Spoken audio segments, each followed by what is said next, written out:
हातात हसूड घेऊन या ठिकाणी हे शेतकरी जे आहेत ते पुणे नाशिक महामार्गावरती उतरलेले आहेत। कांदा उत्पादक हे सगळे शेतकरी आहेत।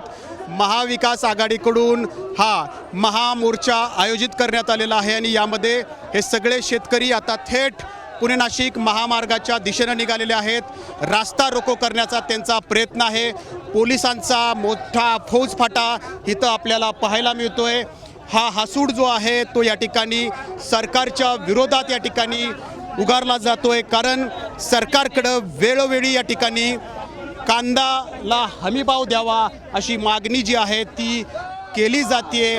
सरकारकडून हा हमीभाव जो आहे तो दिला जात नाहीये। निर्यात धोरण जे आहे ते या ठिकाणी तकलादू आहे असा सुद्धा आरोप आहे। तर निर्यात धोरणात सुधारणा करण्यात यावी।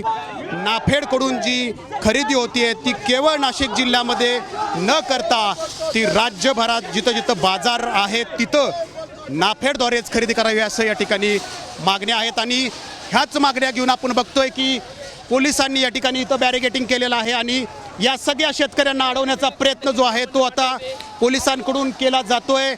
या ठिकाणी महाविकास आघाडीचे राज्यातले सगळे दिग्गज नेते या ठिकाणी उपस्थित आहेत। काँग्रेसचे प्रदेशाध्यक्ष हर्षवर्धन सपकाळ असतील, अजित शरद पवार राष्ट्रवादीचे प्रदेशाध्यक्ष शशिकांत शिंदे असतील, आमदार रोहित पवार असतील, खासदार निलेश लंके असतील, या सर्वांच्या उपस्थितीत हा मोर्चा होतोय। आपण इथं बघू शकतो पोलिसांनी अडवण्याचा प्रयत्न केलाय, मात्र शेतकरी काही थांबायला तयार नाहीयेत। सगळे शेतकरी आता पुणे नाशिक महामार्गावरती या ठिकाणी दाखल झालेले आहेत आणि पुणे नाशिक महामार्ग त्यांच्याकडून रोखण्यात आलेला आहे। गेल्या 2 वेळा नाशिक जिल्ह्यामध्ये हे आंदोलन पार पडले। आज पुणे जिल्ह्यामध्ये हे आंदोलन होतंय। कांदा उत्पादक शेतकरी अतिशय आक्रमक या ठिकाणी झालेले आहेत, कारण सरकार या प्रश्नांना गांभीर्याने घेत नाहीये। आणि आपण बघतोय शशिकांत शिंदे यांनी या ठिकाणी ठिय्या मांडलेला आहे आणि ते स्वतः या ठिकाणी आधी खाली बसलेले आहेत। आता सगळे शेतकरी त्यांच्या सोबतीनं या ठिकाणी खाली बसून हा पुणे नाशिक महामार्ग ते रोखतायत।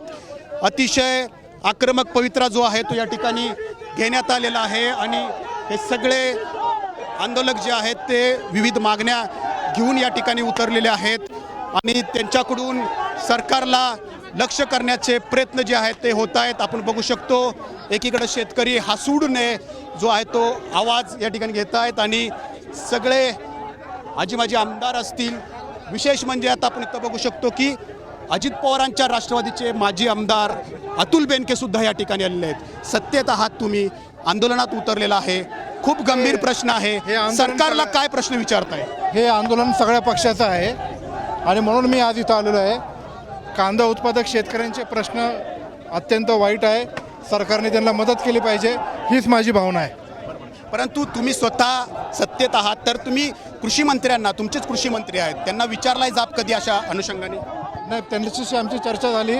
सरकारचे प्रतिनिधी केंद्र सरकारच्या नेत्यांबरोबर चर्चा करून आलेले आहेत, पण प्रत्यक्षात अंमलबजावणी झालेली नाही, म्हणून रस्त्यावर उतरलो।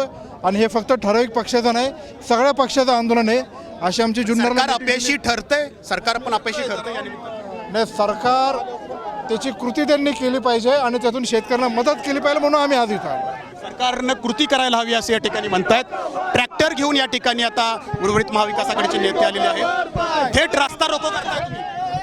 मागे रास्ता रोको करताय, पर्याय काय?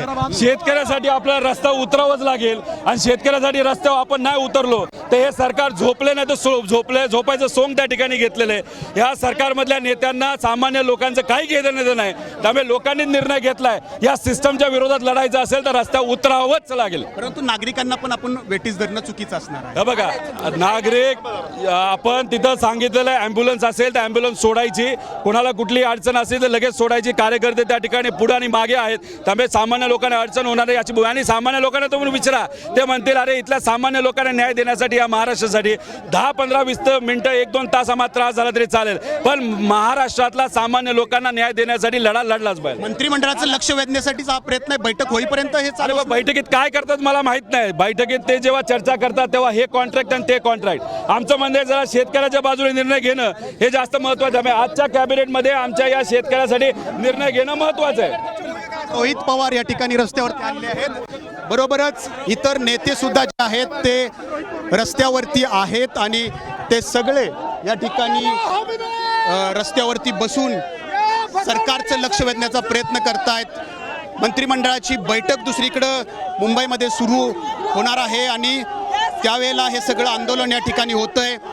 सरकारला धारेवर धरण्याचा प्रयत्न या निमित्तानं होतोय आणि या निमित्तानं आपण जे रस्त्यावर उतरलेले नेते आहेत त्यांच्याशी बोलूयात.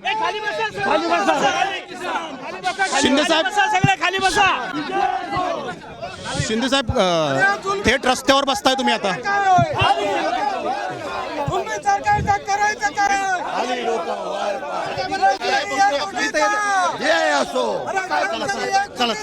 आता हे बसलेले आहेत नेते, परंतु त्यांना उठवण्याचा प्रयत्न जो आहे तो पोलिसांकडून केला जातोय. रस्त्यावरती बसू नका असं म्हटलं जातंय. सपकाळ साहेब उठवलं जातंय तुम्हाला. ये सरकार हमसे डरती है, पुलिस को आगे करती है, ही भूमिका है. आणि अशा पद्धतीने आंदोलन सुरू आहे. कॅमेरामन अमोल गावळेसह नाजिमुल्ला, ABP माझा मंचर. ABP माझा, उघडा डोळे बघा नीट.